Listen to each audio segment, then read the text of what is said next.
सामईन कराम, आप सुन रहे हैं एक कत्ल की दास्तान जिसका नाम है मज़ारा, मौत और मामता। इस कहानी के रावी हैं नादिर अली। ये एक सच्ची कहानी है और इस कहानी को तहरीरी शक्ल में पेश किया है हामिद अब्बास ने। मुझे उम्मीद है आपको मेरी ये काविश पसंद आएगी। आपने अगर अभी तक मेरा चैनल माय वॉइस सब्सक्राइब नहीं किया तो अभी मेरे चैनल को सब्सक्राइब करके बेल नोटिफिकेशन ऑन कर लीजिए ताकि आने वाली हर नई कहानी की इत्तला बर वक्त आप तक पहुंच सके। 30 साल के बाद कत्ल का सुराग मिल गया, लेकिन कातिल के खिलाफ अब कोई कार्रवाई नहीं की जा सकती। सन 1941 में मशरकी पंजाब भारत के एक गांव में एक मुसलमान जागीरदार का एक मज़ारा कत्ल हो गया। लाश खेतों में पड़ी थी। जागीरदार ने दूसरे गांव के एक आदमी पर शुबा किया। उसे पकड़ लिया गया। शहादतें काबिले एतबार थीं, इसलिए सेशन कोर्ट ने उस आदमी को सजाए मौत दे दी। अपील दायर की गई जो समाअत के लिए मंजूर कर ली गई। पक्की पेशी की तारीख बहुत देर से मिली, लेकिन उससे पहले उस मुसलमान जागीरदार को किसी ने गोली मारकर कत्ल कर दिया। मैं उस वक्त पुलिस में हेड कांस्टेबल था। ये मेरे थाने का केस था। जागीरदार के कत्ल का सुराग नहीं मिल सका। फिर पाकिस्तान बन गया। मुसलमान मुलाजिम पाकिस्तान में आ गए। 4 साल के बाद मैं रिटायर हो गया। पाकिस्तान में मुझे उसी चक में ज़मीन मिली जहां उस जागीरदार के गांव के लोगों को मिली थी। उसके कत्ल की वारदात को लोग भूलते जा रहे थे। जहां लाखों मुसलमान हिंदुओं और सिखों के हाथों कत्ल हो गए थे, वहां एक मज़ारा और एक जागीरदार का कत्ल किसे याद रह सकता था। कभी कभी गांव के लोग किसी नए कत्ल की बातें करते थे तो मुझे जागीरदार का कत्ल जरूर याद आता था और मैं हैरान होता था कि हमारे हाथों कभी कोई कातिल बचकर निकला नहीं था। हम उसे जरूर पकड़ लेते थे। अदालत में जाकर अदम सबूत या शक की बिना पर बरी हो जाए तो ये उसकी अपनी किस्मत। हम सुराग जरूर लगा लिया करते थे। मेरी सर्विस में एक जागीरदार का ही कत्ल था जिसका कोई सुराग मिला ही नहीं था। हमारे चक में एक रिटायर्ड सूबेदार साहब हैं, उनके साथ मैंने कई बार उस कत्ल का जिक्र किया था। वो भारत में उसी गांव के रहने वाले थे जिस गांव के आदमी को मज़ारे के कत्ल में सजाए मौत मिली थी।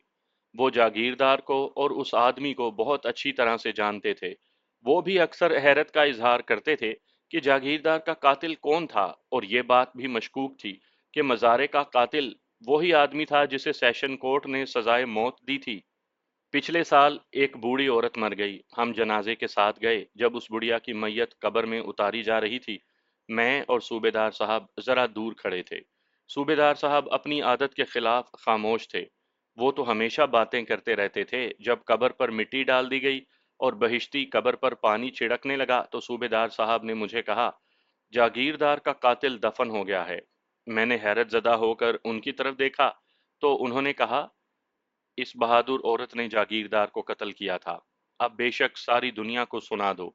बंदूक मेरी थी जिससे उसने जागीरदार का खात्मा करके अपने बेटे की सजाए मौत का इंतकाम लिया था।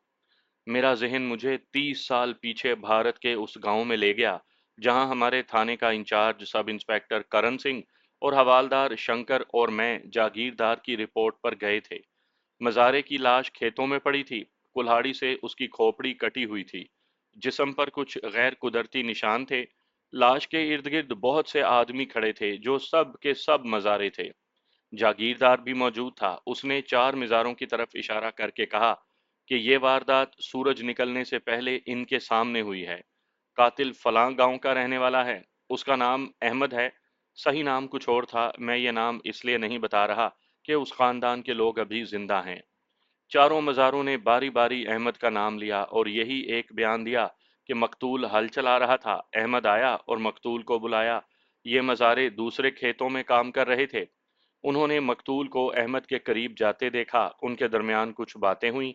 अहमद ने कुल्हाड़ी का वार उसके सर पर किया और भाग गया। मकतूल गिर पड़ा। मज़ारे दौड़कर पहुंचे। मकतूल मर चुका था। अहमद को उन्होंने अच्छी तरह पहचान लिया था। सब इंस्पेक्टर करण सिंह मुझे और शंकर को साथ लेकर अहमद के गांव की तरफ चल पड़ा। जागीरदार भी अपनी बरादरी के 3-4 आदमियों के साथ हमारे पीछे पीछे आ गया। उन्होंने हमें अहमद का घर दिखाया। करण सिंह ने दरवाजे पर दस्तक दी तो एक आदमी ने दरवाज़ा खोला। जागीरदार और उसके साथियों ने एक ही बार कहा, ये है अहमद दीन। उसके चेहरे का रंग पीला पड़ गया और उसने कुछ भी ना कहा। करन सिंह ने जब उससे पूछा कि तुम्हारा नाम अहमद है, तो उसने आहिस्ता से सर हिला दिया। जबान से बोल ना सका। मुझे और शंकर को करन सिंह ने दरवाजे पर खड़ा कर दिया और खुद अंदर चला गया। 3-4 कदम चलकर रुक गया और जागीरदार के साथ जो आदमी आए थे, उनको अंदर ले गया। गांव के लोग गली में इकट्ठे हो गए। मैंने और शंकर ने उन्हें वहां से हटा दिया। सब इंस्पेक्टर करन सिंह 1 घंटे से ज्यादा वक्त लगाकर बाहर आया। उसके हाथ में कपड़े में लिपटी हुई कुल्हाड़ी थी। उसने एक कागज मुझे दिया। ये कुल्हाड़ी की बरामदगी का मुशीरनामा था। उस पर 2 मुशीरों के दस्तखत थे। ये दोनों आदमी जागीरदार के साथ आए थे। अहमद दीन को करन सिंह अपने साथ ले आया। अहमद खानदानी जमींदार था। उसकी उम्र 30 या 32 साल थी। बाप मर चुका था। घर में उसकी माँ और बीवी और 2 बच्चे थे। वो सब बाहर आ गए। माँ और बीवी रो रही थी। उन्हें देखकर बच्चे भी रोने लगे।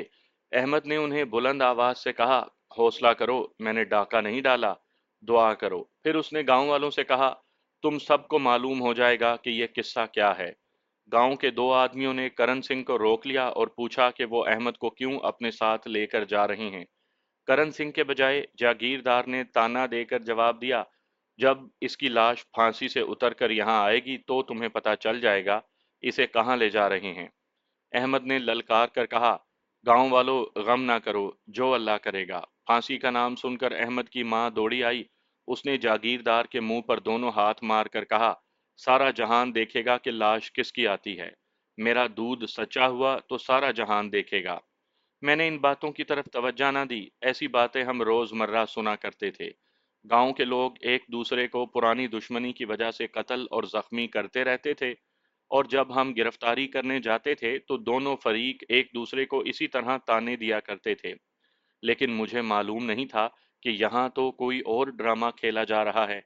हम लोग जो पुलिस के मुलाजमीन थे, हमेशा यही कोशिश करते थे कि तफ्तीश जल्दी जल्दी मुकम्मल हो जाए और मुकदमा कायम करके अदालत के सुपुर्द कर दें। जब असल मुलजिम मिल जाता था तो हम एक दो झूठे गवाह शामिल करके भी मुकदमा मुकम्मल कर लिया करते थे, क्योंकि शहादत के बगैर मुलजिम को सजा नहीं हो सकती थी। हम ये ज़रूर ख्याल रखते थे कि किसी बेगुनाह को सजा ना हो जाए। मकतूल और कातिल के रिश्तेदारों की तरफ से हमें जो नज़र न्याज मिलती थी, उससे हमने कभी इनकार नहीं किया था। हम अहमद को थाने ले गए। लाश थाने पहुंच गई। हम थाने में दाखिल हुए तो सब इंस्पेक्टर करण सिंह कुल्हाड़ी जो कपड़े में लिपटी हुई थी, हाथ में उठाए उस कमरे में चला गया जहां लाश रखी थी। जब वो कमरे से निकला तो वो कुल्हाड़ी को कपड़े में लपेट रहा था।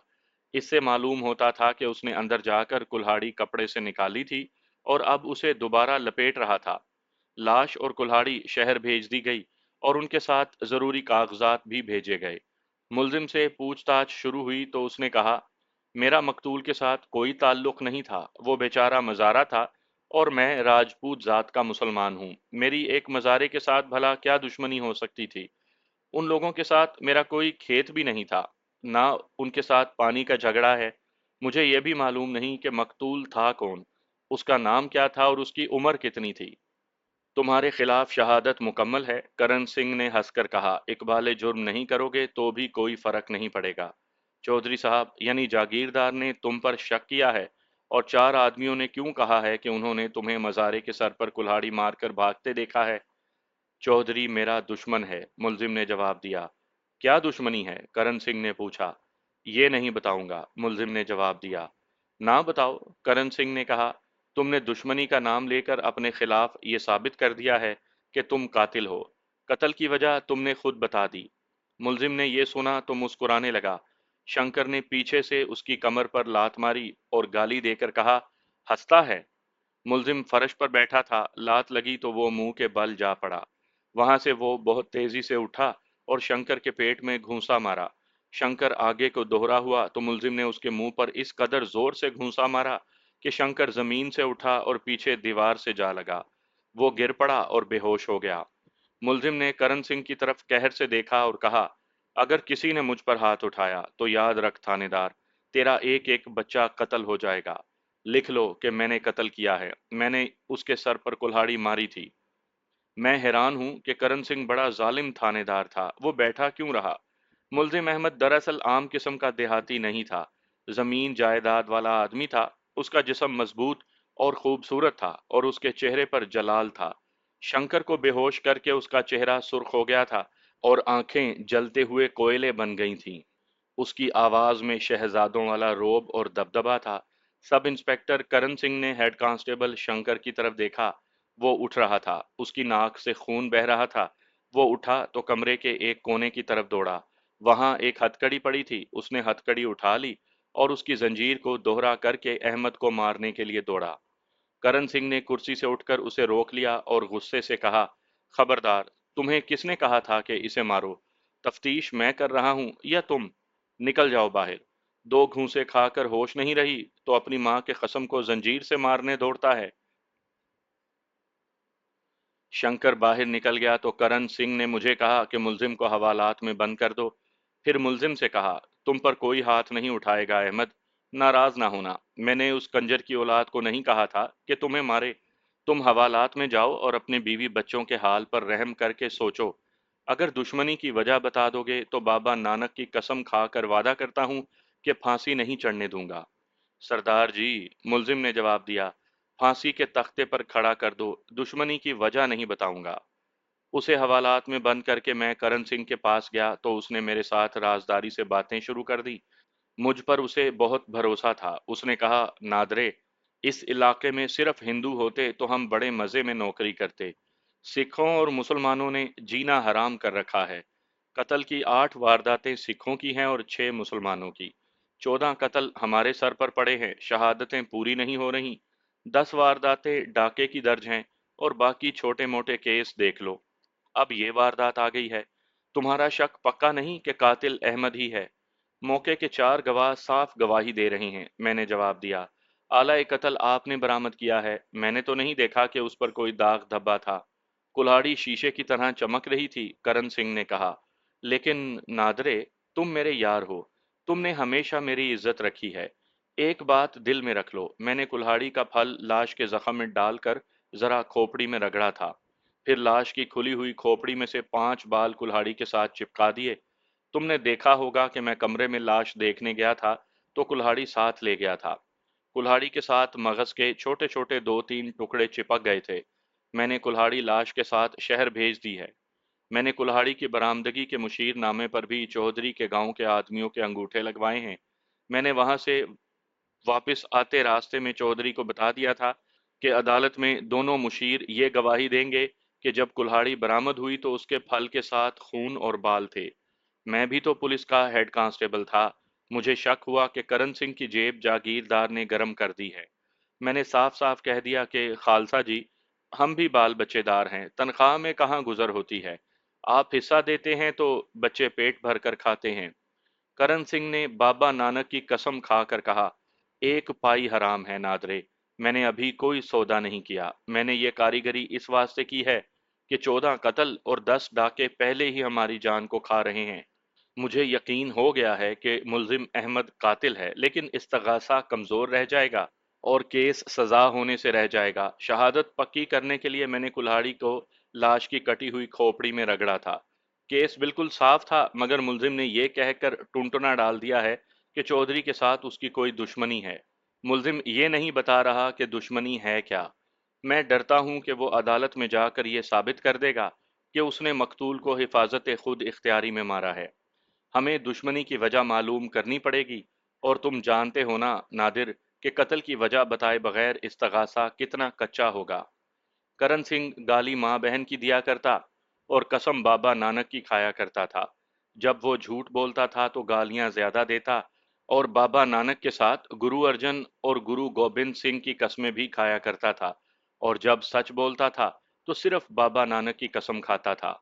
मेरा ये शक रफा हो गया कि जागीरदार ने उसकी मुट्ठी गर्म की है। मैं समझ गया कि करण सिंह तफ्तीश को करीब ही से गोल करके मुकदमा कायम करना चाहता है। मैं भी यही चाहता था, लेकिन कत्ल की वजह मालूम करना बहुत जरूरी था। एक खाते पीते जमींदार ने दूसरे गांव के एक गरीब मजारे को जाकर कत्ल कर दिया, तो क्यों कर दिया? हम सफाई के वकीलों को बहुत अच्छी तरह जानते थे और अहमद पैसे वाला जमींदार था। वो कोई मामूली सा वकील करने वाला आदमी नहीं था। चुनाचे हमने मुखबर छोड़े और खुद मकतूल के घर में चले गए। रात हो गई थी। मकतूल के घर औरतें जमा थीं। मातम हो रहा था। लाश पोस्टमार्टम के लिए गई थी। बाहर मर्द बैठे हुए थे। करण सिंह और मैं भी मर्दों में बैठ गए। करण सिंह ने सबसे पूछा कि मुलजिम और मकतूल की या चौधरी और मुलजिम की दुश्मनी क्या थी। सब चुप हो गए। बार बार पूछा तो तीन चार आदमियों ने जवाब दिए, लेकिन काम की कोई बात ना निकल सकी। मैंने देखा कि वो सब डरे हुए थे, बात खुलकर करते नहीं थे।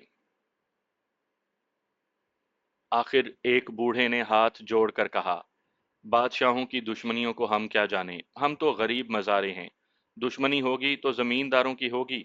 मारा गया तो हमारा आदमी मारा गया। मौके के चार गवाह वहीं बैठे थे। उन्होंने वही बातें दोहरा दी जो वो सुबह बता चुके थे। हम वहां से उठे और मकतूल की बीवी को बाहर बुलाया। बेचारी का बुरा हाल था। उसने सर दुपट्टे से बांध रखा था और बैन कर कर के रो रही थी। बहुत मुश्किल से उसे तसल्ली दिलासा दिया और पूछा कि मुलजिम के साथ उनकी क्या दुश्मनी थी। उसने अपने सीने पर हाथ मार मार कर कहा, अल्लाह इंसाफ करेगा, हमारी किसी के साथ दुश्मनी नहीं थी। मेरे सर का साईं तो 6 रोज पहले ही सर से उठ गया था। आज 7वें रोज पता चला कि खेतों में उसकी लाश पड़ी है। 6 रोज पहले सर से उठ गया था? करण सिंह ने हैरान होकर पूछा। अच्छी तरह बताओ बीबी, वो कहाँ चला गया था? 6 रोज गुजरे, उसे रात के वक्त कोई बुलाने आया था। मकतूल की बीवी रोते रोते कहने लगी, वो बाहर निकला फिर वापस नहीं आया। आज सुबह। और वो फिर अपना सीना पीटने लगी। हम वहां से आ गए, मसला और टेढ़ा हो गया। हमने मुलजिम का 7 रोज का रिमांड लिया था। पूरे 7 रोज मुलजिम ने इसके सिवा कोई और बात नहीं की कि दुश्मनी नहीं बताऊंगा कि क्या थी। मुखबिर भी कोई काम की बात नहीं बता रहे थे।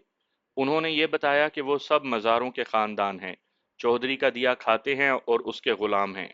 वो डरते कोई बात नहीं करते। अगर कोई आदमी ऐसी बात करता है तो दूसरा उसके बिल्कुल उलट बात कर देता है। रिमांड ख़त्म हुआ तो 7 रोज़ का एक और रिमांड ले लिया। पोस्टमार्टम रिपोर्ट आ चुकी थी और 5वीं रोज़ कुल्हाड़ी के मुतल्लिक भी रिपोर्ट आ गई। इससे हमें हौसला हुआ कि अदालत में केस हमें ख़राब नहीं करेगा। एग्जामिनर ने साबित कर दिया था कि यह कुल्हाड़ी कत्ल के लिए इस्तेमाल की गई है। मगज़ के टुकड़े मकतूल के हैं और कुल्हाड़ी के फल पर चिपके हुए 5 बाल, जिनमें 3 सफ़ेद और 2 काले हैं, मकतूल के बालों से 100% मिलते हैं। मगर कत्ल की वजह, दुश्मनी क्या थी? मकतूल कत्ल होने से 6 रोज पहले कहाँ रहा? कोई जवाब नहीं मिल रहा था। कत्ल के 12वें रोज करण सिंह ने मुझे साथ लेकर मकतूल के घर गया। दिन का वक्त था। हम दरवाजे पर दस्तक दिए बगैर अंदर चले गए। मकतूल की बेवा कमरे में अकेली बैठी रो रही थी। उसके सामने एक ट्रंक खुला पड़ा था। वो कपड़े खोलकर देखती और रोती थी। कपड़े जनाना थे और बिल्कुल नए। उसने एक सुर्ख जोड़ा खोलकर रखा हुआ था। हमें देखते ही वो घबरा गई और ट्रंक बंद करने लगी। ये कपड़े किसके हैं? करण सिंह ने पूछा। वो चुप रही और हमें महसूस हुआ कि वो कोई बात छुपाने की कोशिश कर रही है। ये तो शादी के जोड़े हैं, मैंने पूछा। किसके हैं? उसने हकला कर कहा, मेरी अपनी शादी के वक्त के हैं। तुम्हारी शादी हुए कम से कम 20 साल हो गए हैं। करण सिंह ने कहा, ये कपड़े 20 साल पुराने नहीं, ये तो बिल्कुल नए हैं। करण सिंह ने जरा रोब से पूछा तो वो रो पड़ी। रोते रोते उसके मुंह से बैन निकल गया, अब तो ये भी ट्रंक में ही पड़े पड़े पुराने हो जाएंगे। जिसके लिए बनाए थे वो तो एक ही जोड़े में चली गई है। कौन है वो? करण सिंह ने पूछा। मेरी बेटी, उसने जवाब दिया। कहाँ चली गई है? करण सिंह ने पूछा। ये मत पूछो, ये मत पूछो। वो और ज्यादा रोने लगी। इतने में जागीरदार आ गया और करण सिंह से बगलगीर होकर मिला। फिर मुझसे बगलगीर हुआ। कहने लगा, किसी ने अभी अभी खबर दी है कि आप आए हैं। मुझे इत्तला देते तो घोड़े थाने में भेज देता। करण सिंह ने एक बार फिर मकतूल की बेवा से पूछा, कहाँ चली गई है तुम्हारी बेटी? बेवा ने जवाब देने के बजाय जागीरदार की तरफ देखा। जागीरदार ने करण सिंह से कहा, दरअसल जी, ये बात मैं किसी को बताना नहीं चाहता। मैं जानता हूं कि आपके पास कितना काम होता है। कत्ल का केस बिल्कुल साफ है, गवाह मौजूद हैं। दरअसल कत्ल की असल वजह यही लड़की थी। मुलजिम अहमद कभी कभी इधर से गुजरा करता था। उसने मकतूल की बेटी को देख लिया था और उसके पीछे पड़ा हुआ था। मकतूल ने मुझे 2-3 बार बताया भी था और मैंने एक रोज अहमद को खबरदार किया था कि वो आइंदा इधर से ना गुजरे और लड़की की तरफ आंख उठाकर भी ना देखे। फिर एक रोज मकतूल के कत्ल की इत्तला मिली और ये भी पता चला कि लड़की गायब है। जागीरदार ने मकतूल की बेवा से पूछा, क्यों नूरा, ऐसे ही हुआ था ना? जी, ऐसे ही हुआ था, नूरा ने सर हिलाकर कहा। आपने ये बात अपने बयान में क्यों नहीं लिखवाई? मैंने जागीरदार से पूछा। इसलिए नहीं लिखवाई कि लड़की को बरामद करना या ये साबित करना कि उसे मुलजिम अहमद ने अगवा किया है आपके लिए बहुत मुश्किल होगा, जागीरदार ने जवाब दिया। और फर्ज करें कि लड़की मिल जाती है और वो अदालत में कह देती है कि वो अपनी मर्जी से गई थी, या ये कह दे कि वो मुलजिम अहमद के साथ गई ही नहीं थी, तो आपकी और हमारी क्या इज्जत रह जाती? लड़की जवान है और हरामजादी बड़ी मुंह फट है, असल बेहया। करण सिंह चुप हो गया। हम अच्छी तरह जानते थे कि लड़की की गुमशुदगी का कत्ल के साथ गहरा ताल्लुक है। जागीरदार हमें वहां से उठाकर अपने घर ले गया। उसने 500 रुपए हमारे सामने रख कर कहा, मकतूल एक मज़ारा था और मज़ारे तो मरते ही रहते हैं, लेकिन इस वारदात को मैं अपनी बेइज्जती समझ रहा हूँ। एक तो मेरे इलाके से लड़की चली गई और इस पर ये जुल्म कि लड़की का बाप भी कत्ल हो गया। मेरी पगड़ी तो बेइज्जत हो गई ना सरदार जी। मुलजिम बरी नहीं होना चाहिए, आप लड़की के चक्कर में ना पड़ें, वरना केस चौपट हो जाएगा।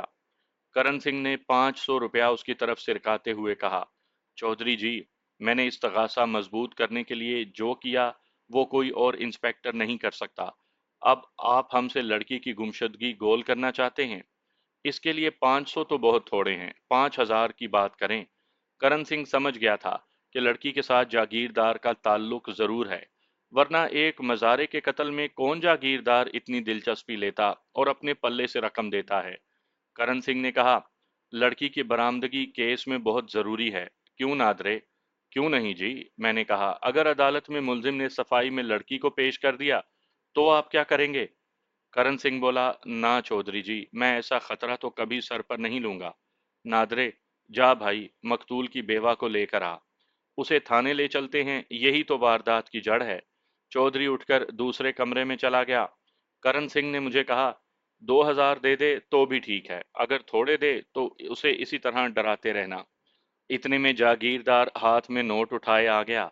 उसने नोट करण सिंह के आगे रखे हुए 500 के नोटों पर रख दिए और हाथ जोड़कर बोला, 2,500 हैं। और उसने करण सिंह की दाढ़ी को छूकर मेरी ठोड़ी को भी छुआ।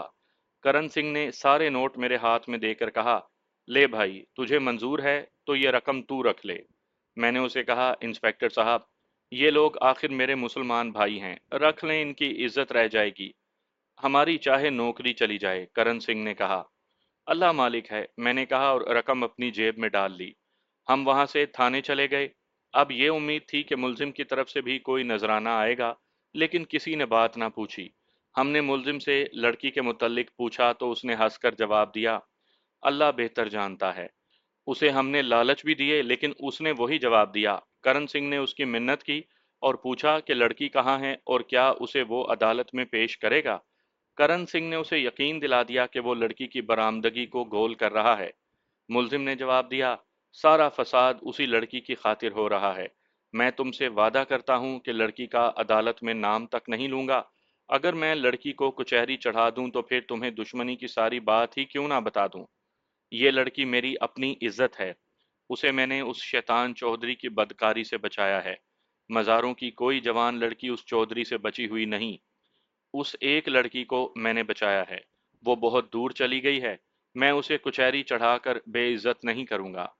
हमें इत्मीनान हो गया कि इस्तगासा इस खतरे से महफूज रहेगा। करण सिंह ने 700 रुपए मुझे दिए और 1800 अपने पास रखे। कहने लगा कि कहीं गड़बड़ हो गई तो बाकी रकम से इसे ख़त्म करेंगे। हमने मुकदमा कायम किया, गवाहों को थाने बुलाकर बयान रटा दिए, मजिस्ट्रेट से शनाख्त परेड भी करवा दी और अपनी अकल और तजर्बे के मुताबिक इस्तगासा में कोई नुक्स नहीं रहने दिया। मजिस्ट्रेट की अदालत में मुलजिम ने इकबाल जुर्म से इनकार कर दिया और सफाई में सिर्फ इस किस्म के गवाह गुजारे कि कत्ल का जो वक्त बताया गया है उस वक्त मुलजिम घर में सोया हुआ था। सफाई के वकील ने बड़ी अच्छी तरह जिरा की। मजिस्ट्रेट ने मुकदमा सेशन सुपुर्द कर दिया। वहां से मुलजिम को सजाए मौत सुना दी गई। मुलजिम की तरफ से हाई कोर्ट में अपील दायर की गई, जो पक्की पेशी के लिए मंजूर हो गई, लेकिन पक्की पेशी की तारीख ना निकली। 3 महीने गुजर गए, फिर 4 महीने गुजर गए। एक रोज जागीरदार से मुलाकात हो गई। उसने सीने पर हाथ मारकर कहा, पूरा साल पक्की पेशी नहीं होने दूंगा। उसकी ज़बानी ये भी पता चला कि उसने मुलजिम के रिश्तेदारों को भी ललकार कर कहा है कि हिम्मत है तो पक्की पेशी की तारीख 1 साल के अंदर निकलवा लो। जागीरदार ने वहां भी नजराना दे रखा था, इसलिए तारीख नहीं निकल रही थी। छठा महीना गुजर रहा था कि रात के वक्त हमें रिपोर्ट मिली कि जागीरदार को किसी ने कत्ल कर दिया है। करण सिंह के साथ मैं गया, दो कांस्टेबल भी साथ थे। जागीरदार की लाश उसके सहन में चारपाई पर पड़ी थी और लोगों का हजूम था। कातिल का कोई खुरा खोज नहीं था, ना किसी को मालूम हो सका कि कातिल कौन था। अभी तो किसी को यह भी इल्म नहीं था कि जागीरदार को गोली मारी गई है। हमने लाश देखी, गोली एक पहलू से गुजरकर दूसरे पहलू से निकली थी। गांव के किसी एक आदमी ने भी गोली की आवाज नहीं सुनी। वजह यह थी कि मकतूल के भतीजे की शादी हो रही थी, बारात अगली सुबह जा रही थी। रात के वक्त गांव में भांड आए हुए थे और बेबहा आतिशबाजी चल रही थी। आतिशबाजी में बड़े गोले ज्यादा थे। लोग भांडों का तमाशा देख रहे थे और कुछ आदमी गोले चला रहे थे। एक एक बार पांच पांच छह छह गोले फटते थे। गोले चलाने वाले गोलों को आग लगाकर ऊपर फेंकते थे। उन धमाकों में किसी ने शोर मचा दिया, चौधरी साहब जख्मी हो गए हैं, इधर आओ, दौड़ो। लोग चौधरी को उठाने दौड़े, लेकिन वो मर चुका था और खून ही खून बह रहा था। उठाकर उसके घर चारपाई पर डाला। घर वालों ने जख्म देखे, लेकिन समझ ना सके कि उसे किस हथियार से कत्ल किया गया है। ये तो हमने जाकर जख्म देखे और बताया कि इसे गोली मारी गई है। हर कोई हैरान हो गया कि ये गोली किसने चलाई, किस वक्त चलाई और कहां से चलाई। हमारे पूछने पर हमें बताया गया कि हवा में गोले फट रहे थे। बंदूक के धमाके को ये कमबख्त लोग गोले का धमाका समझते रहे। कातिल बहुत ही चालाक और होशियार था, जिसने गोलों से आवाज मिलाकर गोली चलाई थी। हमने तफ्तीश शुरू कर दी। गांव में 3 2 नाली और 1 2 नाली बंदूकें हमारे रिकॉर्ड पर थीं। वो निकलवाईं और टेस्ट के लिए भिजवाने का इंतजाम किया। जितने आदमियों को शामिल तफ्तीश किया जा सकता था किया। शक अहमद के रिश्तेदारों पर भी होता था। उसे हम नज़रअंदाज नहीं कर सकते थे कि जागीरदार को अहमद के किसी रिश्तेदार ने इंतकामी जज्बे से गोली मार दी होगी। वहां गए। वहां हम तीसरे रोज गए। वहां 4 बंदूकें थीं, वो थाने में जमा करवाईं। मुखबरों को इलाके में फैला दिया। 6 7 दिनों के बाद एक्सपर्ट की रिपोर्ट मिली कि उनमें से किसी बंदूक में से गोली नहीं निकली। सारी बंदूकें वापस आ गईं। हमने गांव में खाली कारतूस बहुत तलाश किया, लेकिन नहीं मिल सका। खाली कारतूस बंदूक के साथ ही चला गया था। उसके बाद तफ्तीश और सुराग रसानी का एक लंबा सिलसिला शुरू हो गया। हमारी नींदें हराम हो गईं। एक अंग्रेज डीएसपी दौरे पर आया तो उस कमबख्त ने भी इसी केस की फाइल निकलवा ली। वारदात 3 महीने पुरानी हो चुकी थी। अंग्रेज ने सवालों पर सवाल कर करके करण सिंह को और मुझे परेशान कर दिया। फिर इसी केस ने करण सिंह को और मुझे लाइन हाजिर करवा दिया। डिप्टी साहब ने रिपोर्ट लिखी थी कि हमने दानिस्ता सुस्ती की है और तफ्तीश की जो लाइन हमने इख्तियार की थी बिल्कुल गलत थी। लेकिन अगस्त 1947 तक कातिल का सुराग ना मिल सका। इस अरसे में 3 थानेदार आए और गए। जागीरदार के कत्ल के चौथे रोज सजाए मौत के खिलाफ अहमद की अपील की पक्की पेशी हो गई। उसने अपील के लिए वकील नया रखा था। जिस रोज उस वकील की बहस थी, मैं दिलचस्पी की खातिर हाई कोर्ट में चला गया। वकील जगदीश नाम का हिंदू था। जज अंग्रेज था। जिरा अंग्रेजी में की गई थी। मैंने अपने एक मिलने वाले से बाद में उसका तर्जुमा सुना था। उस वकील ने मौके के गवाहों के बयानात पर बहस की और साबित कर दिया कि उनमें थोड़ा थोड़ा इख्तलाफ है, जो बहुत ही गौर करने से सामने आ सकता है। उसके बाद उसने सिर्फ डॉक्टर की रिपोर्ट को सामने रखा। उस रिपोर्ट में जिस्म के हर एक निशान का जिक्र था। वकील ने रिपोर्ट पढ़कर कोर्ट को सुनाई। उसमें लिखा था कि नीले नीले निशान दोनों कलाइयों के गिर्द थे। उन लकीरों में खून जमा हुआ था। पीठ पर लंबी लकीरें थीं, जैसे बेद की जरबें। लाश के मैदे के मुतालिक डॉक्टर ने लिखा था कि खाली था और आम साइज की निस्बत सुखड़ा हुआ था। वकील ने रिपोर्ट के इन्हीं हिस्सों पर बहस की और कहा कि कलाइयों पर जो निशान हैं वो बिला शको शुबा रस्सियों के निशान हैं। मकतूल की कलाइयां रस्सियों से बंधी रही हैं और पीठ पर लंबी लकीरें छड़ी, बेद या हंटर की हो सकती हैं और मैदा खाली था। मैदे का सुकड़ना ये जाहिर करता है कि मकतूल मरने से कई दिन पहले से भूखा रहा है। वकील ने डॉक्टरी की 2 किताबें निकालीं और मैदे के मुतालिक पढ़कर जज को सुनाया और कहा कि कलाइयों और पीठ की लकीरें ये कहानी सुनाती हैं कि मकतूल को रस्सियों से बांधकर छड़ी या इसी किस्म की किसी चीज से पीटा जाता रहा है, और मैदे की हालत साबित करती है कि उसे कई दिन भूखा रखा गया था। मौके के तमाम गवाहों ने कहा है कि अपील कुनिंदा ने मकतूल को सर पर कुल्हाड़ी मारी। किसी ने यह नहीं कहा कि अपील कुनिंदा ने मकतूल को पहले रस्सियों से बांधा, फिर बेद वगैरह से पीटा, फिर कुल्हाड़ी से उसका सर खोल दिया। डॉक्टर ने मौत का वक्त निस्फ शब बताया है, जबकि मौके के गवाह सुबह का वक्त बता रहे हैं, यानी सुबह और सूरज तलू होने के दरमियान का ऐसा वक्त जब ऐनी शाहिद 40-50 गज के फासले से मकतूल को कत्ल होता देख सकते थे। निस्फ शब का मतलब तो 12 बजे होता है, उसे एक बल्कि 2 बजे कह लीजिए, लेकिन मौके के गवाह और पुलिस की इब्तदाई रिपोर्ट कत्ल का वक्त 6:30 बजे बता रही है। कत्ल का बाइस क्या था, कहीं भी जाहिर नहीं होता। कोई दुश्मनी, कोई इश्ताल, कोई अंगीख्त, केस में कोई जिक्र नहीं। वकील ने फाइल अलग रख कर जज से कहा, माय लॉर्ड, रिपोर्ट दर्ज करवाने वाला एक जागीरदार है और मौके के गवाह उसके मज़ारे हैं। मकतूल मज़ारा था, मुशीर जागीरदार के रिश्तेदार हैं।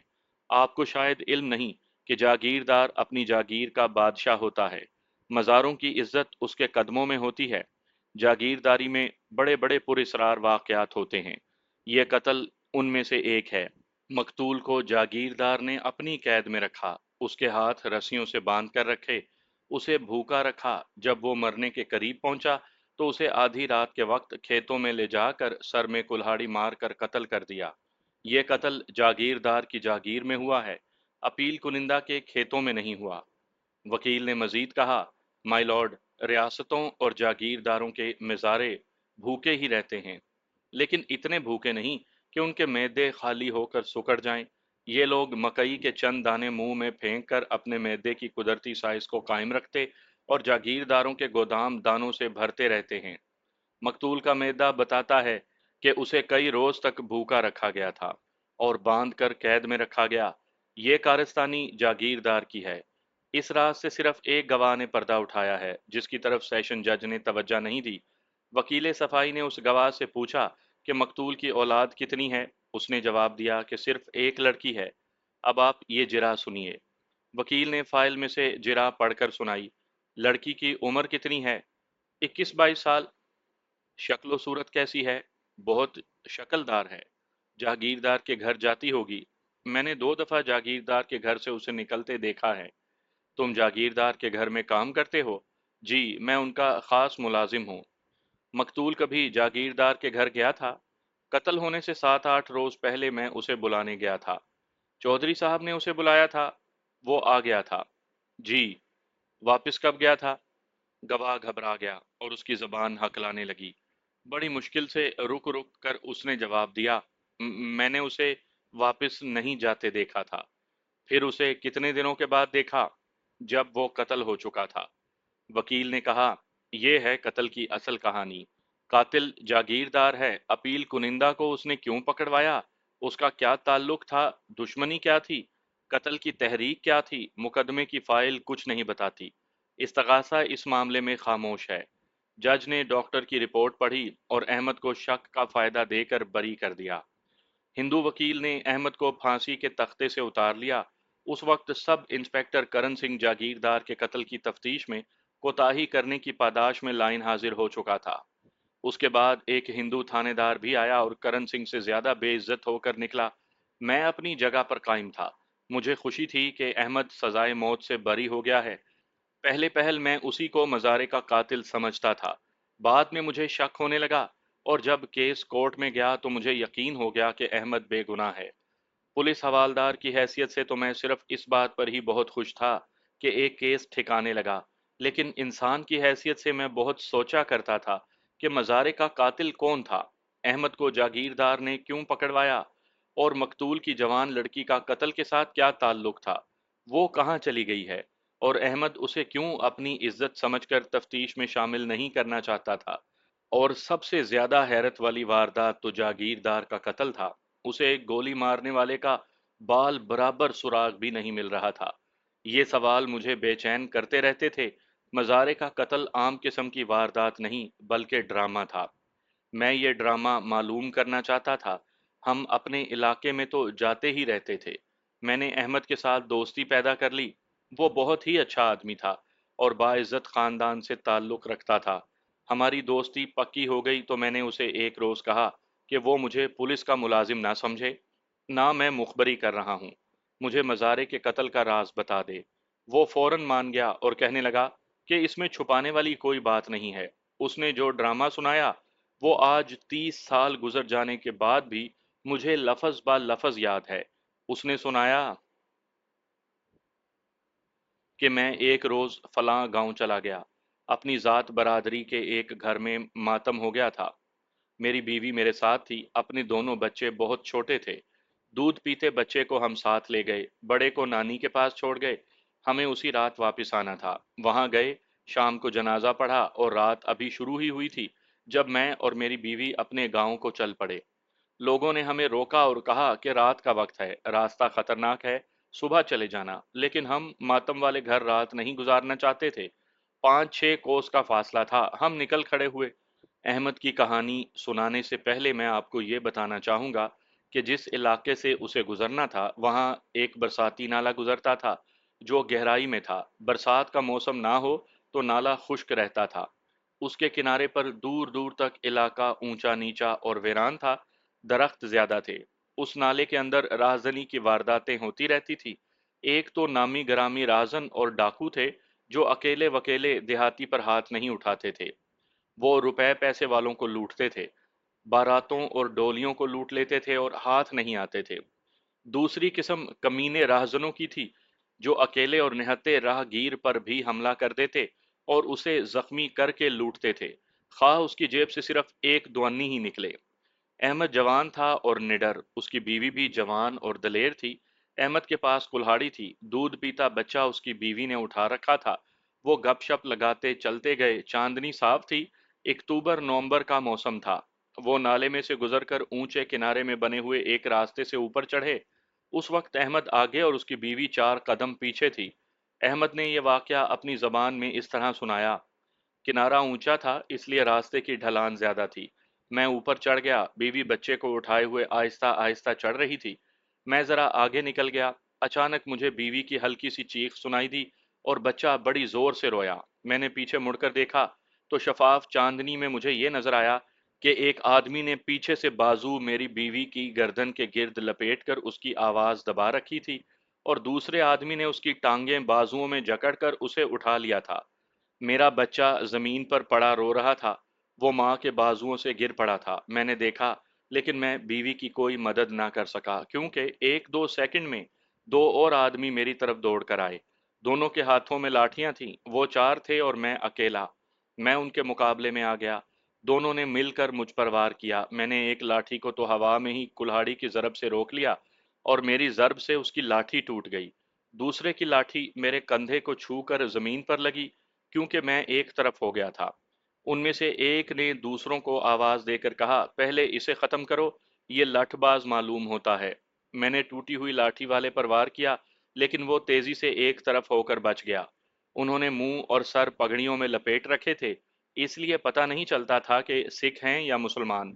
دوسرے 2 آدمیوں نے میری بیوی کو جکڑ رکھا تھا اور میرا بچہ زمین پر پڑا رو رہا تھا۔ مجھے ڈر تھا کہ بچے پر وار نہ کر جائیں۔ میں دوڑ کر بچے کے قریب گیا تو لاٹھیوں والے دونوں میرے پیچھے آئے۔ ان کے پیچھے مجھے ایک اور آدمی آتا نظر آیا۔ اس سے مجھے اور ڈر آیا کہ وہ 5 ہیں اور میں اکیلا۔ وہ میری بیوی کو اٹھا کر لے جانا چاہتے تھے۔ میری کسی کے ساتھ دشمنی نہیں تھی، وہ ڈاکو تھے۔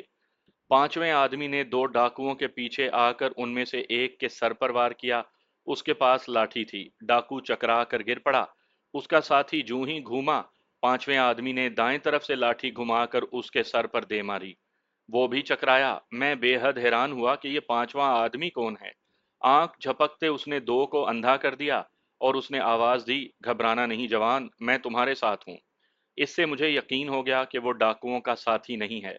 دونوں ڈاکو سنبھل ہی رہے تھے کہ اس نے ایک کی کمر پر لاٹھی ماری اور دوسرے پر میں نے وار کیا، لیکن کلہاڑی الٹی ماری۔ یہ وار اس کے دائیں کندھے پر پڑا۔ مجھے ایسے کڑک کی آواز آئی جیسے اس کی ہڈی ٹوٹ گئی ہو۔ وہ دونوں اتنی تیزی سے بھاگ پڑے کہ جنوں کی طرح غائب ہو گئے۔ ہم دونوں ان دو کی طرف دوڑے جو میری بیوی کو اٹھا کر تھوڑی دور چلے گئے تھے۔ ہمیں اپنے پیچھے آتا دیکھ کر ایک نے میری بیوی کو چھوڑا اور ہمارے مقابلے کے لیے آیا۔ اس کے پاس کلہاڑی تھی۔ اس کا خیال تھا کہ میں اکیلا ہوں، لیکن دو کو دیکھ کر گھبرا گیا۔ بھاگنے کا راستہ دیکھنے لگا، لیکن ہم نے ادھر ادھر ہو کر اسے روک لیا۔ اس نے مجھ پر وار کرنا چاہا تو پیچھے سے میرے اجنبی ساتھی نے اس کے سر پر لاٹھی مار کر اسے چکرا دیا۔ وہ اس کی طرف ہوا تو پیچھے سے میں نے کلہاڑی کا الٹا دستہ اتنی زور سے گردن پر مارا کہ اس کے منہ سے ہائے نکل گئی، اور وہ بھی اپنے ساتھیوں کی طرح بہت تیز بھاگا۔ اس نے نالے کے کنارے سے نالے میں چھلانگ لگا دی۔ ہم چوتھے کی طرف دوڑے تو وہ میری بیوی کو چھوڑ کر نالے کی طرف دوڑا اور نالے میں چھلانگ لگا کر غائب ہو گیا۔ میں نے دوڑ کر اپنے بچے کو سینے سے لگایا۔ بیوی دوڑی آئی، اس نے بچہ مجھ سے لے لیا۔ میں نے اسے کہا کہ یہیں بیٹھ کر اسے دودھ پلاؤ، یہ ڈرا ہوا ہے۔ بیوی اسے دودھ پلانے لگی۔ میں اور میرا ساتھی ادھر ادھر گھوم پھر کر پہرا دینے لگے۔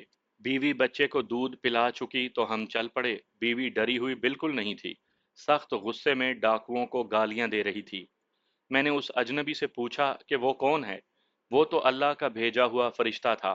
خدا کی قسم، میں یہ سمجھ رہا تھا کہ وہ میری مدد کے لیے آسمان سے اترا ہے اور ابھی غائب ہو جائے گا، لیکن وہ انسان تھا، اور وہ ان انسانوں میں سے تھا جنہیں ہم زمیندار اور جاگیردار لوگ انسان نہیں مویشی سمجھا کرتے ہیں۔ اس نے مجھے بتایا کہ وہ مزارع ہے اور فلاں گاؤں میں کسی کی زمین بٹائی پر کاشت کرتا ہے۔ گاؤں کا نام مصلحتاً میں نہیں بتا رہا۔ وہ کسی کام سے کہیں گیا تھا اور نالے کے کنارے کے ساتھ ساتھ واپس آ رہا تھا۔ اس کا نام محمد علی تھا۔ اسے یہ چاروں آدمی نظر آئے۔ وہ اس وقت درختوں کے نیچے تھا، اس لیے ان چاروں کو نظر نہ آیا۔ وہاں سے اس نے مجھے بیوی کے ساتھ نالے میں سے گزرتے دیکھا۔ پھر اس نے ان چاروں کو اس حالت میں دیکھا کہ وہ پاؤں پر سرکتے سرکتے کنارے کے راستے گہری جگہ میں چھپ گئے۔ محمد علی سمجھ گیا کہ وہ اس مرد اور عورت پر حملہ کریں گے جو نالے میں چلے آ رہے ہیں، یعنی میں اور میری بیوی۔ بالکل وہی ہوا جو اس نے سوچا تھا۔ وہ چھپ کر بیٹھ گیا، اور جب ڈاکوؤں نے ہم پر حملہ کیا تو وہ میری مدد کے لیے آ گیا۔ اگر وہ نہ آتا تو میں قتل ہو جاتا۔ بیوی کو ڈاکو اٹھا لے جاتے اور بچہ زمین پر پڑا تڑپ تڑپ کر مر جاتا۔ محمد علی اکیلا تھا، اس نے اپنے آپ کو خطرے میں ڈال کر میری مدد کی، حالانکہ وہ مجھے بالکل نہیں جانتا تھا کہ میں کون ہوں۔ اس سے بڑا اور احسان کیا ہو سکتا تھا؟ میں نے اسے کہا کہ وہ میرے گاؤں میں آ جائے تو جتنی زمین سنبھال سکتا ہے سنبھال لے، اور پوری فصل وہ گھر میں رکھے، لیکن اس نے انکار کر دیا، کہنے لگا کہ مرد کسی لالچ سے مردوں کی مدد نہیں کیا کرتے۔ میرا گاؤں آ گیا، اس کا گاؤں ابھی دور تھا۔ میں نے اسے روک لیا اور رات اپنے گھر میں رکھا۔ وہ 23-24 سال کی عمر کا جوان تھا۔ دوسرے دن جب وہ چلنے لگا تو میں نے اسے کپڑوں کا ایک جوڑا اور 100 روپیہ دیا۔ اس نے ہاتھ نہ رکھا۔ وہ سوچ میں پڑ گیا، پھر کہنے لگا کہ اگر تم مجھے انعام دینا چاہتے ہو تو مجھے کپڑے اور یہ رقم نہ دو، میری مدد کرو۔ اس نے مجھے اپنی ایک مشکل بتائی۔ وہ یہ تھی کہ اس کی منگنی اس مزارے کی بیٹی کے ساتھ ہو چکی تھی جو قتل ہو گیا تھا، اور جس کے قتل میں مجھے سزائے موت ملی تھی۔ یہ منگنی اس وقت ہوئی تھی جب لڑکی ابھی 10-11 سال کی تھی۔ اس کے بعد لڑکی کے ماں باپ اس جاگیردار کے مزارے جا بنے، اور محمد علی اپنے گاؤں میں کسی کی زمین کاشت کرتا رہا۔ وہ مقتول کے گھر کئی دفعہ گیا تھا۔ لڑکی جوان ہوئی تو وہ بہت خوبصورت نکلی۔ جاگیردار نے اس پر نظر رکھ لی۔ اس کی جاگیر کے کسی بھی مزارے کی بیوی ذرا اچھی شکل اور عمر کی ہو، یا کسی مزارے کی بیٹی جوان اور اچھی شکل والی ہو، یہ مردود جاگیردار اسے اپنی عیاشی کا ذریعہ بنا لیتا تھا۔ عیاشی کے لیے اس نے الگ بیٹھک بنا رکھی تھی۔ محمد علی کے والدین شادی کا دن مقرر کرنے گئے تو لڑکی کے والدین نے جواب دیا کہ دن جاگیردار مقرر کرے گا۔ جاگیردار کو بتایا جا چکا تھا کہ لڑکی کی منگنی بچپن میں ہو چکی ہے۔ اس کے بعد محمد علی کے والدین 2-3 دفعہ دن مقرر کرنے گئے، اور ہر بار انہیں یہی جواب ملا کہ دن چودھری صاحب مقرر کریں گے۔ آخری بار جب گئے تو لڑکی کی ماں نے محمد علی کی ماں کو بتایا کہ جاگیردار بدکار آدمی ہے اور وہ لڑکی کو خراب کرنا چاہتا ہے۔ اس نے کئی بار کہا ہے کہ لڑکی کو اس کے گھر کے کام کے لیے بھیجا جائے، لیکن لڑکی صاف جواب دے چکی ہے۔ ہم غریب لوگ چودھری کا دیا کھاتے ہیں، سمجھ نہیں آتی کہ کیا کریں اور کہاں جائیں۔ محمد علی کے ماں باپ واپس آ گئے اور آ کر محمد علی کو بتایا۔ محمد علی غیرت مند جوان تھا، اس نے لڑکی کو بھگا کر لے جانے کا فیصلہ کر لیا۔ وہ ایک روز لڑکی کے گھر چلا گیا۔ جس لڑکی کے ساتھ منگنی ہو جائے اس کے ساتھ منگیتر بات نہیں کر سکتا، لیکن محمد علی نے اس رواج کی پرواہ نہیں کی اور لڑکی سے مل کر اس سے پوچھا کہ اس کا کیا ارادہ ہے۔ لڑکی صاف تھی، اس نے کہا کہ وہ اس کے ساتھ جانے کو تیار ہے۔ لڑکی نے ماں باپ اور جاگیردار کی پرواہ نہیں کی اور وہ اسی وقت اس کے ساتھ دن دہاڑے چلنے کو تیار ہو گئی۔ ماں باپ نے اسے روکا لیکن وہ غصے میں آ گئی اور انہیں کہا کہ وہ ان کی خاطر اپنی عزت قربان نہیں کر سکتی۔ وہ محمد علی کے ساتھ چل پڑی، لیکن کھیتوں میں سے گزرتے انہیں دو مزاروں نے روک لیا۔ یہ چودھری کے خاص مزارے تھے جن کے متعلق بعد میں پتہ چلا کہ اس کے جاسوس ہیں اور لڑکی پر چوری چھپے پہرا دیتے رہتے ہیں۔ انہوں نے محمد علی سے پوچھا کہ وہ کون ہے اور لڑکی کو کہاں لے کر جا رہا ہے۔ محمد علی نے انہیں بتایا کہ وہ لڑکی کا منگیتر ہے اور اسے ایک دو دنوں کے لیے اپنے گاؤں لے کر جا رہا ہے۔ ان دونوں مزاروں نے لڑکی کو واپس گھر بھیج دیا اور محمد علی کو پکڑ کر جاگیردار کے پاس لے گئے۔ جاگیردار نے اس کی بہت بے عزتی کی اور اسے دھمکی دی کہ وہ پھر کبھی اس کی جاگیر میں آیا تو اس کی لاش بھی نہیں ملے گی۔ دونوں مزاروں نے چودھری کو خوش کرنے کے لیے محمد علی کو تھپڑ مارے اور دھکے دے دے کر اپنی حدود سے باہر چھوڑ آئے۔ محمد علی نے مجھے یہ قصہ سنا کر کہا کہ اگر میں لڑکی کو گھر سے نکال لاؤں تو اس کا احسان چکایا جائے گا۔ اس نے کہا، مجھے کچھ نہیں چاہیے، نہ کپڑے، نہ روپیہ پیسہ، نہ زمین، مجھے اپنی منگیتر چاہیے۔ میں چاہتا ہوں کہ وہ چودھری کی بے نکاحی بیوی بننے سے پہلے گھر سے نکل آئے یا پھر مر جائے۔ میں تیار ہو گیا، محمد علی کو گاؤں بھیج دیا اور اسی روز لڑکی کے گھر چلا گیا۔ میں احمد کی کہانی توڑ کر بتانا چاہتا ہوں کہ لڑکی اور احمد کے گاؤں کہاں کہاں تھے۔ لڑکی کے گاؤں کے 12-13 گھرانے تھے جو جاگیردار کے گھر سے 1 کوس دور تھے۔ احمد کا گاؤں وہاں سے کوئی 2 کوس دور تھا اور محمد علی کا گاؤں احمد کے گاؤں سے تقریباً 3 کوس اور لڑکی کے گاؤں سے اس سے ذرا زیادہ ہوگا۔ احمد لڑکی کے گھر چلا گیا، اس نے مجھے اچھی طرح سنایا۔ لڑکی کے باپ کو میں نے تسلی دلاسا دیا اور کہا کہ میں لڑکی کو چوری چھپے محمد علی کے گھر پہنچا دوں گا اور تم لوگ چودھری کو بتانا کہ لڑکی رات کے وقت بھاگ گئی ہے۔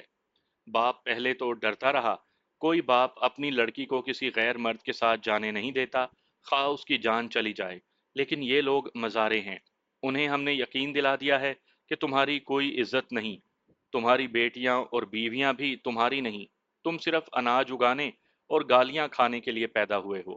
اس لڑکی کا باپ جاگیردار کے عتاب سے ڈرتا تھا، ویسے وہ رضامند تھا کہ لڑکی چلی جائے۔ میں جب وہاں سے نکلا تو 2 مزاروں نے مجھے روکا۔ وہ مجھے جانتے تھے کہ میں کسی کا مزارہ نہیں بلکہ اپنے گاؤں کا خوشحال زمیندار ہوں۔ انہوں نے فرما برداری سے مجھ سے پوچھا کہ میں کدھر آیا تھا۔ میں نے انہیں ٹال دیا اور اپنے گاؤں آ گیا۔ تیسرے دن میں پھر لڑکی کے گھر گیا اور اسے بتایا کہ آج سے چوتھی رات میں اسے لینے آؤں گا۔ اس روز بھی ان مزاروں نے مجھے دیکھا اور میں اس نتیجے پر پہنچا کہ لڑکی کے لیے پہرا زیادہ ہو گیا ہے۔ میں اپنے گاؤں آ گیا۔ شام کے وقت جاگیردار کا ایک آدمی میرے پاس آیا اور مجھے الگ کر کے کہا کہ چودھری صاحب نے کہا ہے کہ تم اپنی کرتوت سے باز آ جاؤ ورنہ تمہارا خاندان ساری عمر روتا رہے گا۔ جاگیردار کو مخبروں اور جاسوسوں نے بتا دیا تھا کہ میں لڑکی کے گھر جاتا ہوں۔ میں نے اس آدمی سے کہا کہ اپنے چودھری سے کہنا کہ تمہاری بادشاہی اپنی جاگیر کے اندر ہے اور اسے یہ بھی کہنا کہ تم بدکاری سے باز آ جاؤ ورنہ کتے کی موت مرو گے۔ میں دوسرے دن محمد علی کے گاؤں گیا اور اسے اپنے ساتھ لے آیا۔ اسے بتا دیا کہ میں لڑکی کو لا رہا ہوں۔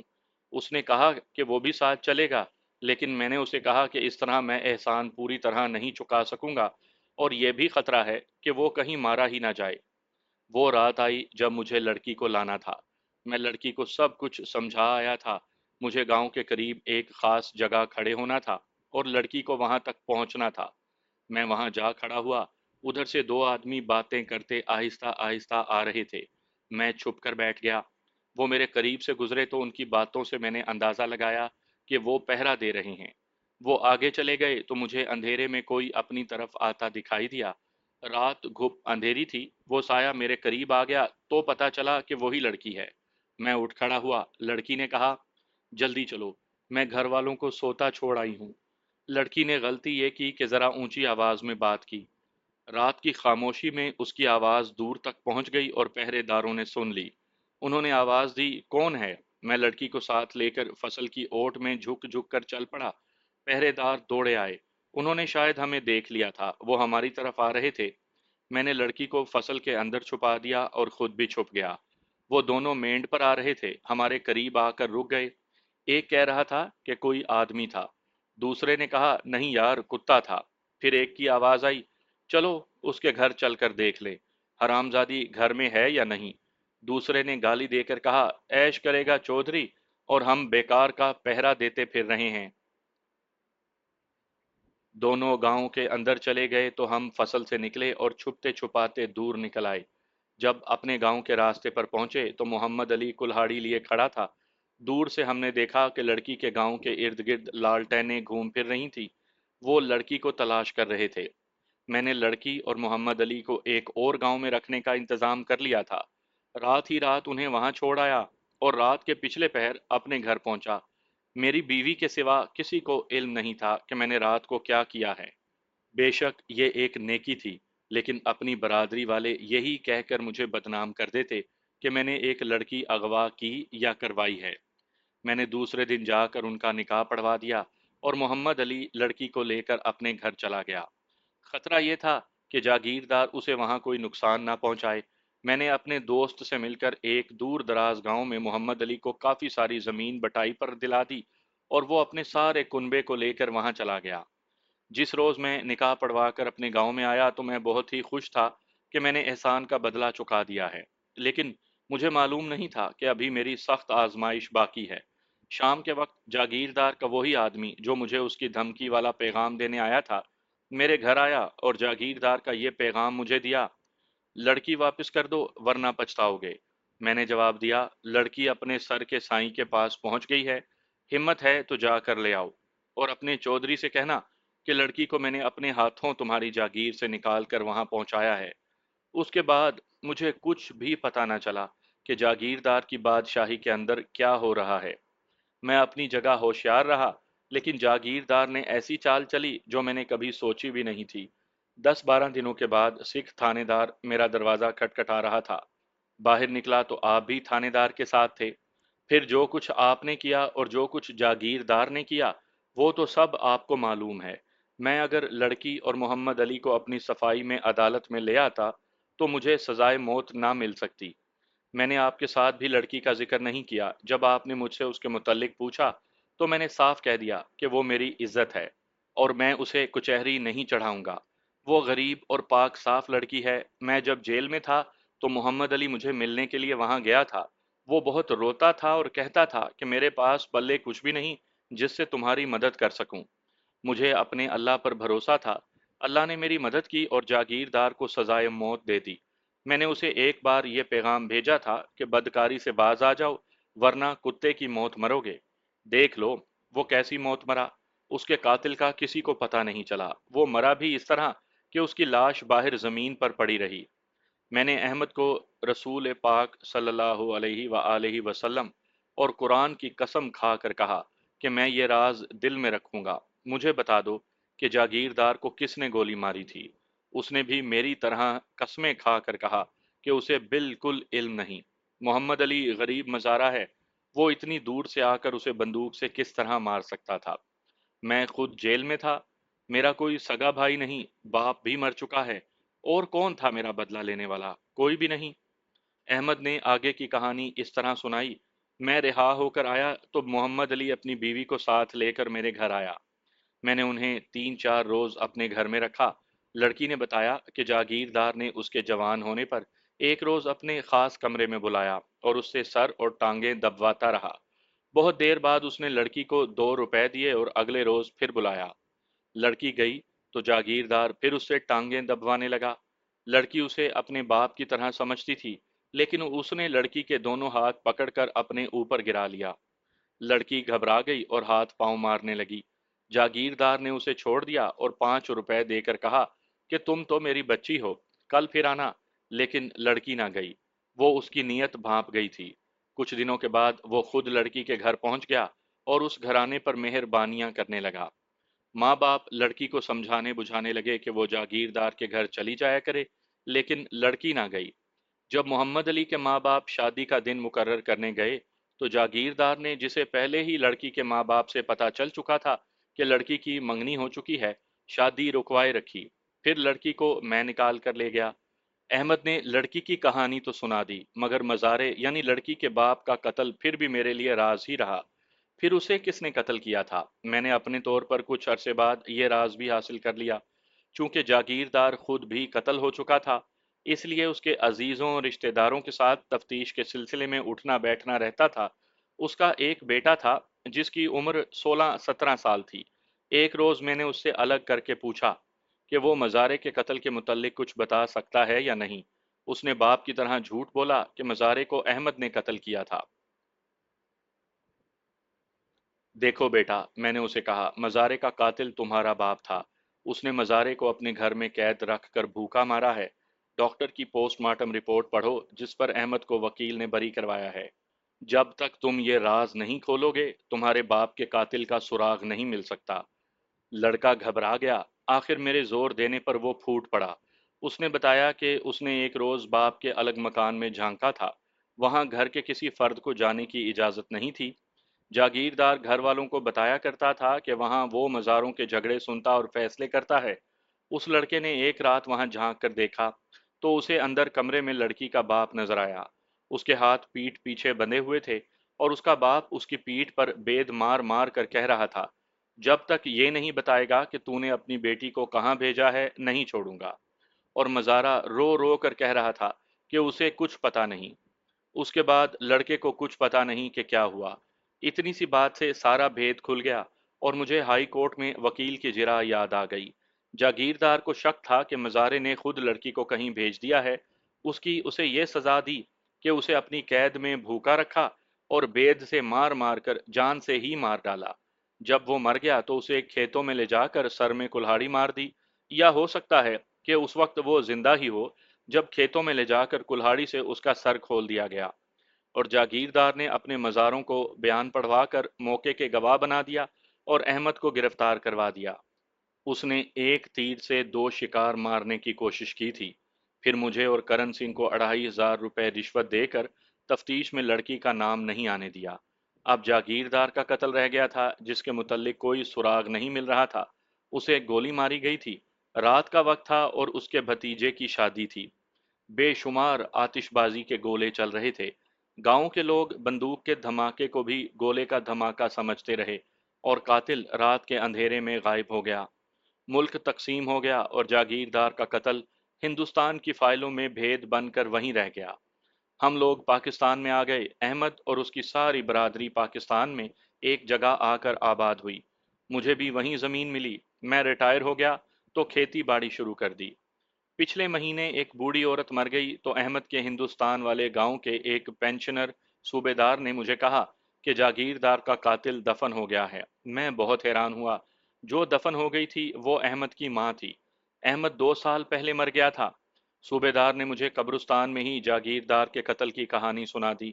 اس نے سنایا, جاگیردار کو احمد کی ماں نے گولی ماری تھی جو آج دفن ہو گئی ہے. یہ راز میرے سوا اور کسی کو معلوم نہیں تھا.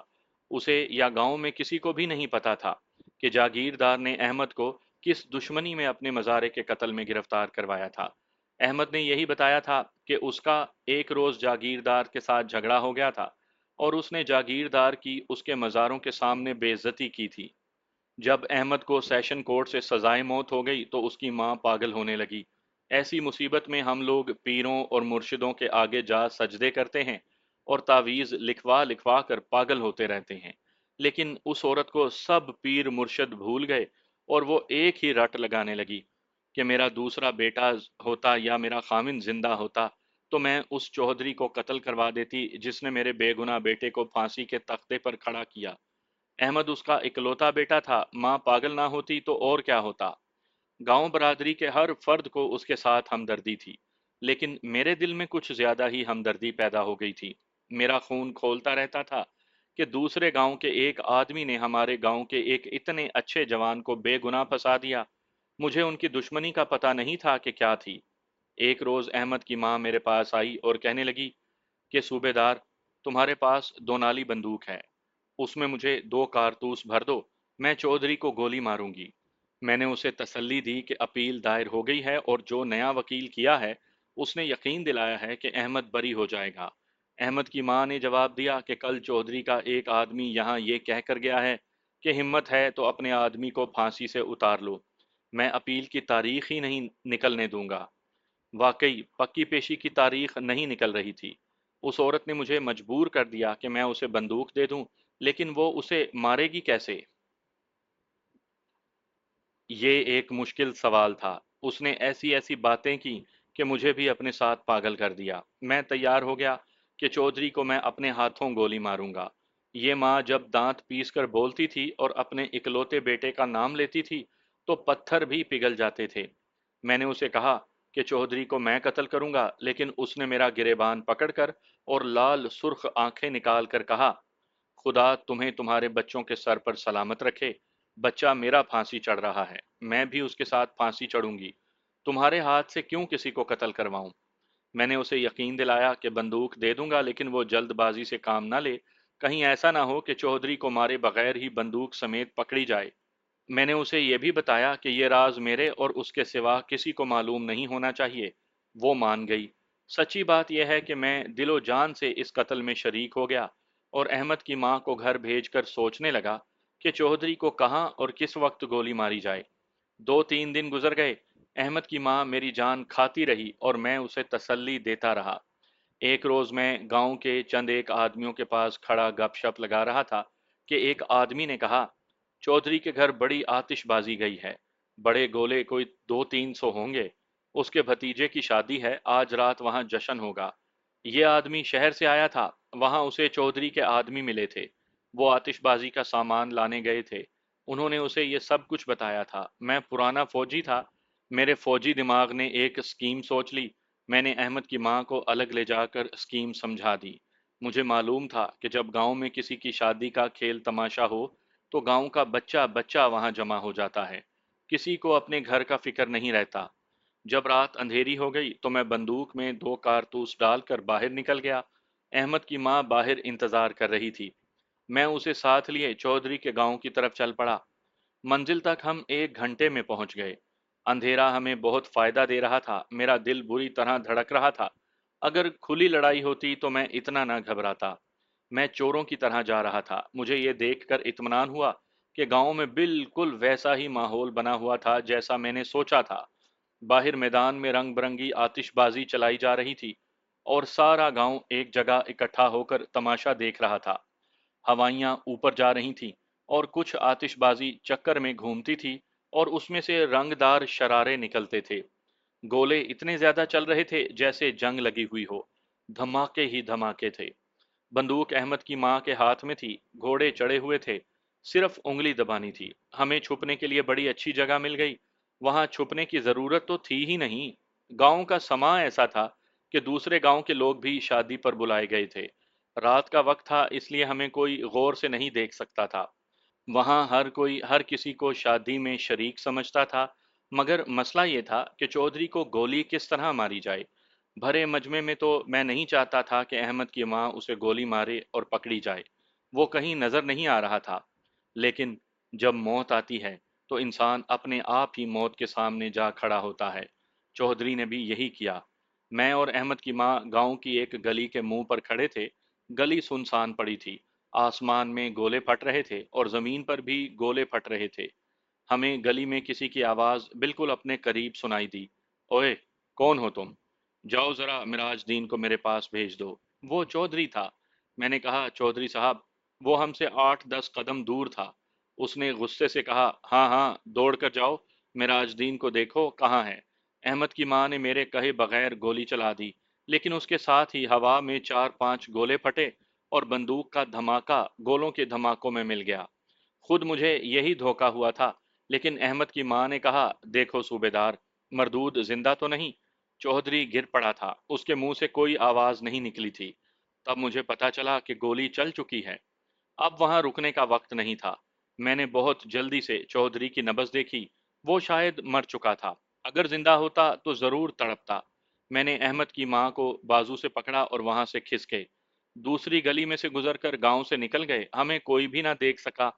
مجھے تسلی ہو گئی کہ گاؤں والے بھی بندوق کے دھماکے کو گولے کا دھماکہ سمجھ چکے تھے، ورنہ وہاں کا نقشہ کچھ اور ہوتا۔ گاؤں سے نکل کر ہم دوڑ پڑے، بہت دور جا کر تیز تیز چلنے لگے اور خیریت سے اپنے گاؤں میں داخل ہو گئے۔ میں نے خالی کارتوس زمین میں دبا دیا۔ یہ بڑا کارتوس تھا جس سے شیر جیسا درندہ مارا جاتا ہے۔ میں نے بندوق کی نالیاں وغیرہ خوب صاف کیں اور تیل ڈال دیا۔ آپ نے ہمارے گاؤں کی بندوقیں جمع کر کے پڑتال کی تھی، ان میں میری بندوق بھی تھی۔ مجھے اطمینان تھا کہ میری بندوق پر شک نہیں کیا جا سکے گا۔ نالیاں صاف ہو چکی تھی اور تیل ڈالا جا چکا تھا۔ پھر آج 30 سال تک یہ راز میرے اور احمد کی ماں کے سینے میں دفن رہا۔ اس نے اپنے بیٹے کو بھی نہیں بتایا تھا کہ وہ اس کا انتقام لے چکی ہے۔ آج اس راز کے ساتھ وہ خود بھی دفن ہو گئی ہے۔ صوبے دار نے بات ختم کر کے کہا، یہ کسی کو بھی معلوم نہیں کہ جاگیردار اور احمد کی آپس میں دشمنی کیا تھی۔ احمد نے کبھی کسی کو بتایا نہیں تھا۔ جھگڑا معمولی نہیں تھا، ورنہ جاگیردار اسے قتل کے جھوٹے الزام میں پکڑوا کر اسے سزائے موت دلانے کے لیے اتنی زیادہ کوشش نہ کرتا۔ میں نے صوبے دار کو بتایا کہ اصل جھگڑا کیا تھا۔ ساری بات سن کر صوبے دار نے آہ بھری اور کہا، میں ہمیشہ اس وہم میں پریشان رہا ہوں کہ میں نے جاگیردار کو قتل کروانے کے لیے احمد کی ماں کی جو مدد کی تھی وہ ایک گناہ تھا۔ مجھے ڈر تھا کہ احمد واقعی مزارے کے قتل کا مجرم نہ ہو اور جاگیردار شاید سچا ہو، لیکن آج تمہاری بات سن کر مجھے سکون ہو گیا ہے کہ جھگڑا ایک معصوم اور ایک غریب لڑکی کا تھا اور اس کے باپ کا قاتل جاگیردار تھا۔ اس لیے میں نے جاگیردار کے قتل میں مدد دے کر گناہ نہیں کیا۔